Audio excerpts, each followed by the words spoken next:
नमस्कार साथियों, आज का वीडियो का हमारा विषय है कि ज़्यादातर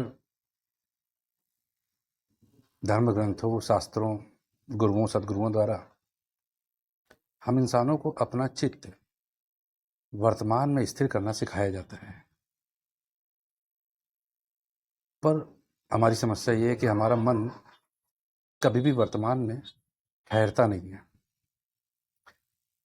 और कभी ठहर भी नहीं सकता, क्योंकि हम वैसे ही जीते हैं जैसे कि हमारा मन चाहता है। मन यानी इच्छाओं का भंडार, विचारों का समंदर।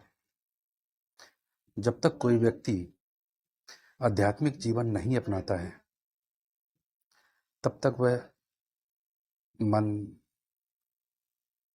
विचार, इच्छाओं का खेल नहीं समझ पाता। व्यक्ति हर उस वस्तु, व्यक्ति, विषय के पीछे भागता रहता है जो उसे पसंद आता है। ठीक जैसे कि एक बच्चा, उसके पास चाहे जितने खिलौने हों, फिर भी वो जैसे जैसे नए खिलौने देखता जाएगा, वो नए खिलौनों की तरफ भागता रहेगा, सारे खिलौने हासिल करना चाहेगा। उसकी मांग ही हमसे यही होती है, खिलौने हासिल करने की। अब बच्चे की ज़रूरत और उसकी मांग के बीच में जो अंतर है, वो हम समझ सकते हैं, पर एक छोटा बच्चा इस चीज़ को नहीं समझता। वो प्रत्येक जो नया खिलौना देखता है उसकी तरफ आकर्षित हो जाता है, उसे पाना चाहता है। फिर भले ही वो उसके साथ खेले या ना खेले, या 2-3 दिन में उसको खेल के तोड़ दे। यही स्थिति हम बड़ों की भी होती है। हम भी अपनी प्रत्येक मांग को पूरा करने के लिए भागते हैं।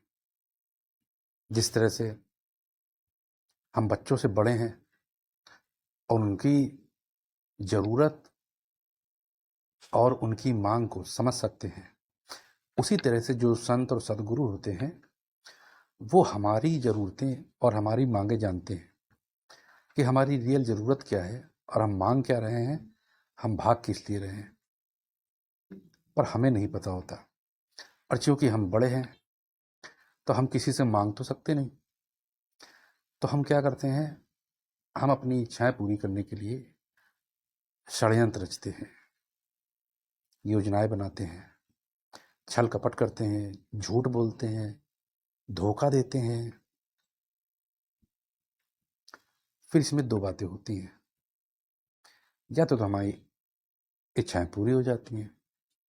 यदि इच्छा कोई पूरी हो भी जाती है तो भी वह कुछ ही समय के लिए होता है, जिसमें हमें पता चलता है कि हमारे पास इस इच्छा से जो प्राप्त होना था, जो मिलना था, उसमें वास्तविक मिलने जैसा कुछ था ही नहीं। और या तो फिर होता ये कि हमारी इच्छा पूरी नहीं होती। हजार कोशिशें करने के बाद भी जब हमारी इच्छाओं की पूर्ति नहीं होती है, हम टूट जाते हैं, हम बिखर जाते हैं, तब हम जाते हैं किसी संत, किसी सदगुरु के पास अपनी समस्या का हल जानने के लिए। वह भी अगर हम किसी सच्चे संत या सदगुरु के पास पहुंच पाए तो। यदि हम किसी तरह पहुंच जाते हैं किसी सच्चे संत या सदगुरु के पास, तो वहां से हमें जो हमारी समस्या का हल मिलता है, वो यही मिलता है कि सबसे पहले अपने चित्त को वर्तमान में स्थिर करना सीखो।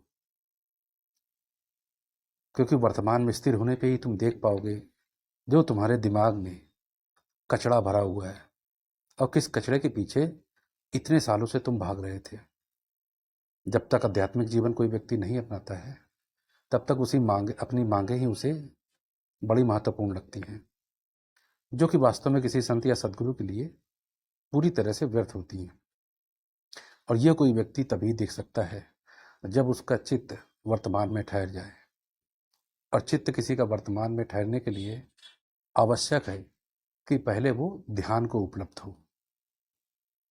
इसीलिए योग में, अध्यात्म में ध्यान का इतना महत्व बताया गया है। जब हमारा चित्त वर्तमान में ठहरता है, तब हमें वास्तविक दिखना शुरू होता है कि हमारे पास पहले से ही मौजूद संपदा कितनी अधिक है, जिसकी तरफ हमारा ध्यान ही नहीं जा रहा था। हम तो बस भागे चले जा रहे थे और अधिक इकट्ठा करने को। और ये जो और अधिक की दौड़ होती है, यहीं से हमें चिंता, तनाव, अवसाद, ये सब प्राप्त होता है। वरना आज तक इतना हम दौड़े हैं, भागे हैं, क्यों सब कुछ हासिल करने के बाद भी हमें पल भर का सुकून नहीं मिलता।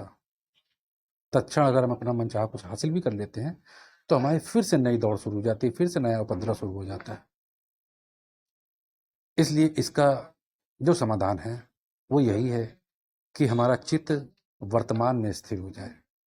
चित्त वर्तमान में स्थिर होगा, आपकी आध्यात्मिक दृष्टि जागेगी और आपको अपने दिमाग में चल रही गंदी, अपने दिमाग में चल रही व्यर्थ की बातें, जो व्यर्थ के षड्यंत्र हैं, सब स्पष्ट रूप से दिखने लगेंगे। वर्तमान में हमें किस तरह से अपने आप को लाना है, इसके ऊपर किसी और वीडियो में मैं बनाऊंगा, वर्तमान में जीने का मार्ग, उसमें हम ज़्यादा अधिक चर्चा करेंगे। आज इस वीडियो को मैं इन्हीं बातों के साथ समाप्त करता हूँ। धन्यवाद।